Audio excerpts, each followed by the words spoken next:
Good morning, students. Today we are going to start our new chapter, that is lesson number 11, water resources. So children, we have already studied about the importance of water, and now we are going to just learn more about the water resources means the place from where we are getting anything. Okay, so what are the main resources of water? So what we are going to learn about is natural sources of water, means naturally from where we are getting this water. Human made sources of water, few water resources are human made also. So we'll just come to a conclusion that what are natural resources and what are human made.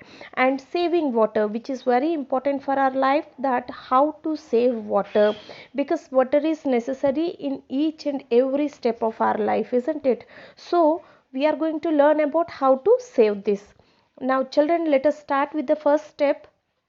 Observe the pictures given below carefully and name the thing that is common in all these activities. So we can see few activities here in the form of the pictures. See here in the first picture, the girl is drinking water, and in the second one somebody are washing clothes using water, and the third one, yes, watering the plants. So what is the common thing that we can observe in these three pictures? Nothing but water. So from these pictures we can say that yes, water is very important in every aspect of our life. So what is the common thing that which we can see here is water. So write it as water and just move ahead into the chapter. Our first paragraph. There are certain things that are essential for our survival. So children, underline the difficult words which you come across. So kindly hold a pencil in your hand and underline the words. Okay, there are certain things that are essential. See the word essential. Essential means which are very necessary, बहुत जरूरी, for our survival. Survival means for our existence or for our living. अपन जीने के लिए या अपनी रहने के लिए अपने अपन को कुछ चीज़ें बहुत ज़रूरी है, means certain things which are very essential for us to live. We cannot live without them, मतलब कुछ एक चीज़ें ऐसे होते हैं जिसके बिना हम बिल्कुल रह नहीं सकते हैं. What are those type of things? Let us see what are those things with which we cannot live. These are food, air and water. Isn't it children? Can we live without food? Food के बिना रह सकते हो आप? No. Air, highly impossible, and even without water also. So there are certain things, कुछ चीज़ें ऐसी है जिसके बिना हम बिल्कुल रह नहीं पाते हैं. So in those the important things that are food, air and water. In this chapter we will study about water. So now in this chapter we are going to learn more about water. So let us first of all know what water is. Water is a very precious resource. What is water? Water is a very precious resource. So underline the word precious. What do you mean by precious? Precious means very valuable. मतलब बहुत value है इसकी, मतलब बहुत अमूल्य है ये अपने लिए, because it is a natural resource which we are getting and without which we cannot imagine our life, है ना. अर्ली मॉर्निंग आप सो के उठे हैं, ब्रश करेंगे, नहाएंगे, मतलब from the very starting of the day and till we sleep हमको पानी की ज़रूरत बहुत है. we need it for many activities. So हम ये water को बहुत सारा daily routine activities में use करते हैं. कैसा? Such as drinking. Yes, we used to drink water. Next, bathing. bathing. Bathing means for bath means आप नहाने की पर्पज से यूज़ करते हैं. Cooking, in order to cook any kind of food we need water. Washing, yes, for washing anything means washing clothes, washing utensils, cleaning our house, cleaning our items and things whatever that are necessary for us. and growing crops. Yes, ultimately the another important thing is growing crops. If we want to eat food, where the food we are getting, what is the main resource of food? Yes, from the crops, each and every type of food item. So in order to grow crops also we need water. So from this line itself we can come to a conclusion that how water is important for us, isn't it children? हमको हर कदम हर वक्त हमको पानी की बहुत ज़रूरत है. So but have you ever wondered where we get water from? कभी आपने ये सोचा क्या कहाँ से आता है पानी? सिंपली आंसर ये मत बोलना कि टैप से मैम. यस, टैप में है, आपके घर के ओवरहेड टैंक में है. So if there also from where you are getting this. Yes, उधर तक भी ये वाटर आया कहाँ से? We get water from various resources. So बहुत सारे ऐसी चीज़ें हैं जहाँ से अपन water from where we can get water. These are rain, river, canal, sea, dam, ocean, lake, etc. So what they are? There are variety of resources, variety of sources from where we get water. So what they are? Natural source of water is rain. Then we can get water from rivers also, canals also, sea, dam, ocean, lake etcetera. So canals क्या होते हैं? ये सब कुछ artificial source of water supply for irrigation. Irrigation मतलब crops की growth के लिए कई बार कुछ एक चैनल्स वगैरह कंस्ट्रक्ट करते हैं artificially so that we can easily supply water to the crops which are growing over on that particular areas. So rain है, रिवर है, डैम्स है, लेक्स है, ओशन, सीज, बहुत सारे रिसोर्सेस है. Some of these water sources are natural while others are human made. So in these few of the water resources are natural resources. मतलब कुछ इसमें जो resources के बारे में हमने डिस्कस किया इनमें से कुछ natural है while other are human made. बाकी दूसरे जो है वो सब artificially human made, artificially man made water resources है. मतलब अलग से चैनल वगैरह क्रिएट करके वो नेचुरली लैंड सरफेस पे प्रेजेंट नहीं होते हैं but using some techniques we use to create some artificial waterways. They are nothing but artificial sources of water. Is it okay children? Let us now move to the next page. So here we are just going to discuss about the natural sources of water. So let us now discuss about the natural sources of water. So firstly let us know what are natural sources. Natural sources होते क्या है?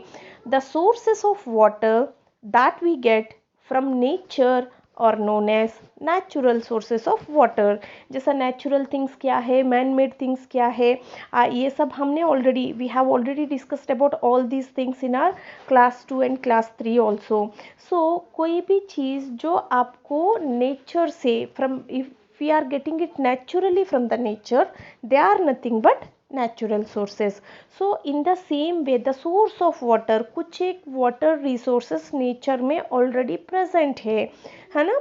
So the sources of water that we get from nature. So naturally जो water resource already present है ऐसी sources को हम बोलते हैं natural sources of water. The natural sources of water include क्या क्या है natural sources? Rain. Yes, rain is not an artificial resource. Artificially हमको हम रेन तो नहीं ला पाएंगे, इजंट इट? सो जैसा आप फाउंटेन्स वगैरह देखते हो उसको रेन नहीं समझेंगे ना. This are artificial things but rain comes very naturally. Ground water, yes, whatever the underground water that is present under the ground it is a gift of the nature. Oceans, oceans को किसी ने construct किया? No, those are formed along with the universe. मतलब अपनी land forms के ऊपर ये already present थे, given by nature. Seas, rivers, lakes and ponds. So all these are nothing but natural sources of water है. So now we are going to discuss about in detail about each and every natural resource. So let us first of all discuss about rain.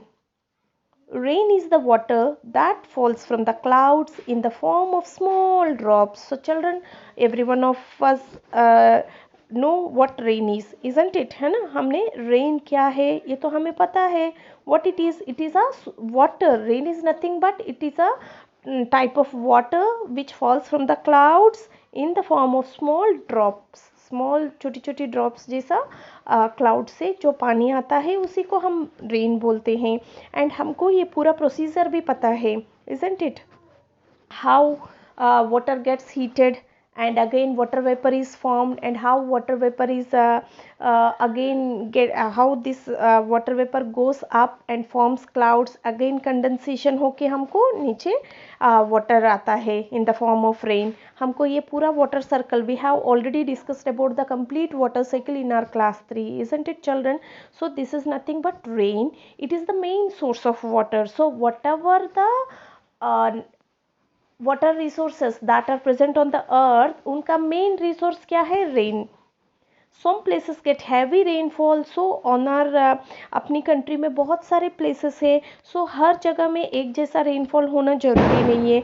some places में receive heavy rainfall, बहुत rainfall हो सकता है, while some places get scanty or little rainfall, कुछ areas में बहुत कमी हो सकता है, बहुत कमी रेनफॉल हो भी सकता है, जैसा we have discussed about this. Now first of all children underline the word scanty. What do you mean by scanty? Means बहुत कम, वेरी लेस या इनसफिशिएंट, मतलब जितना चाहिए उससे कम होने को हम स्कैंटी बोलते हैं। So that's why we can call it as scanty और लिटिल। लिटिल मतलब बहुत कम बारिश, जैसा कुछ एक एरियाज में बहुत बारिश होता है और कुछ जगहों में ऐसा होता है जहाँ बारिश होता ही नहीं है।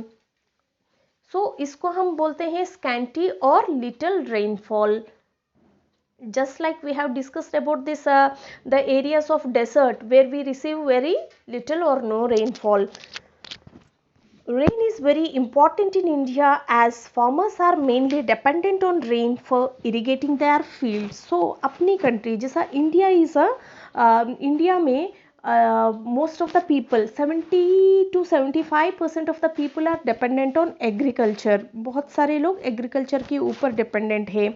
So ऐसी कंट्री में अपन को रेन बहुत इम्पॉर्टेंट है, because most of the people are doing farming and for that farming the main resource is water and these farmers are mainly dependent on, वो लोग किस पे आधारित है? वो लोग सब रेन पे आधारित है। For what? In order to irrigate the fields. Irrigate means irrigation means water supply करना, किसके लिए?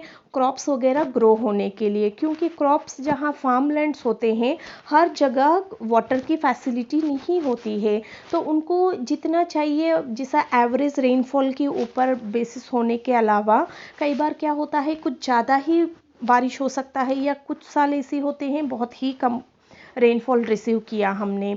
सो इरिगेशन डिपार्टमेंट क्या करते हैं? वो लोग कुछ फैसिलिटीज़ प्रोवाइड करेंगे, कुछ कैनाल्स, कुछ चैनल्स डिग करवा के प्रॉपरली वो फील्ड एरियाज़ में जहाँ फार्म्स वगैरह है, उधर जहाँ क्रॉप्स ग्रो होते हैं, उनको अच्छी वाटर सप्लाई करने के लिए बहुत सारा अरेंजमेंट्स करते हैं। सो अपनी कंट्री में मोस्टली फार्मर्स एग्रीकल्चर के ऊपर डिपेंडेंट है, और ये एग्रीकल्चर किस पे डिपेंडेंट है? रेनफॉल पे। सो रेनफॉल को बहुत एक इम्पॉर्टेंट नेचुरल रिसोर्स एंड ये एक बहुत इम्पॉर्टेंट फैक्टर जैसा हम अपनी कंट्री में कंसिडर किया करते हैं। ओके बेटा, नाउ कंसिडर करते हैं अभी भी।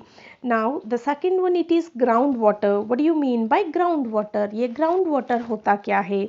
The water that is found under the ground is known as ground water. So ground की नीचे, जमीन के नीचे जो पानी already present है, that is nothing but ground water. Ground water is taken out from the ground for consumption with the help of certain tools and machines. सो ये ground water को ज़मीन के बहुत नीचे, बहुत अंदर अंदर तक, सॉइल के बहुत सारे लेयर्स के नीचे तक, बेड रॉक तक पहुंच के वाटर रहता है। सो इस वाटर को हम कैसा यूज़ करते हैं?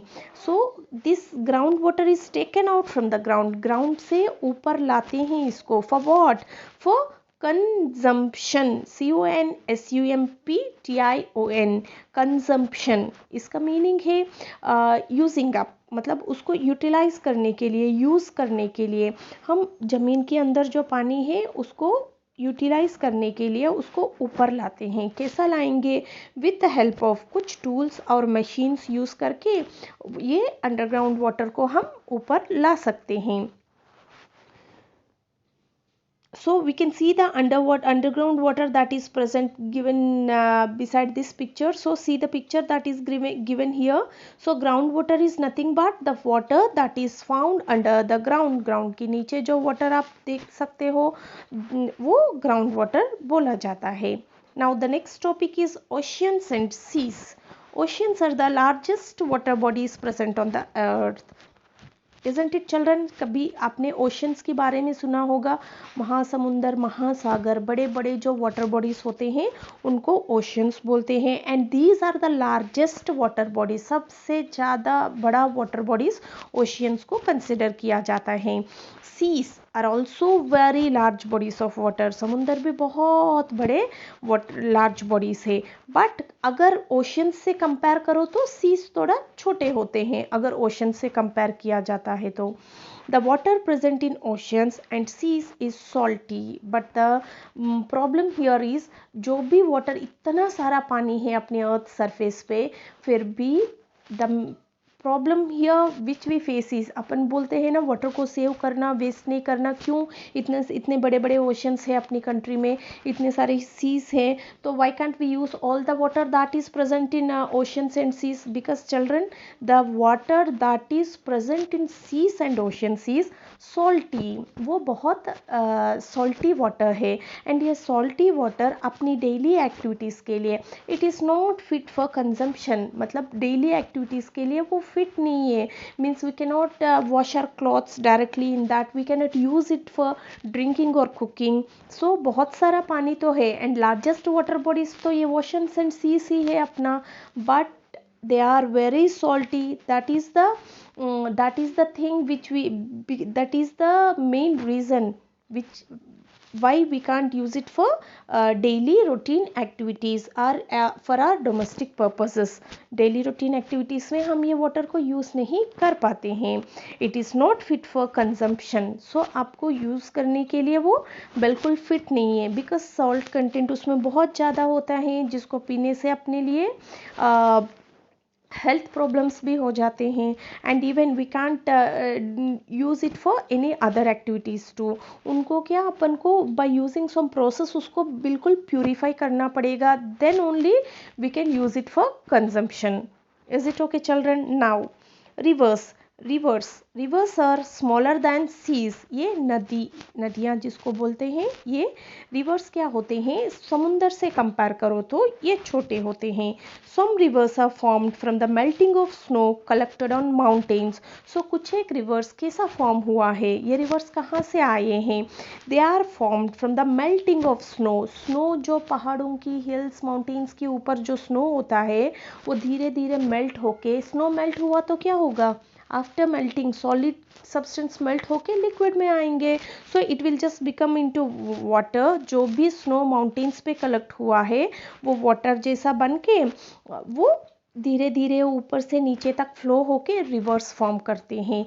So such rivers are called perennial rivers. See the word children, PERENNIAL, perennial. ऐसी रिवर्स को हम क्या बोलते हैं बेटा? Perennial rivers. मतलब कुछ रिवर्स माउंटेन्स के ऊपर जो स्नो है वो मेल्ट होने की वजह से फॉर्म होते हैं, और ऐसी रिवर्स को हम बोलते हैं पेरिनियल रिवर्स।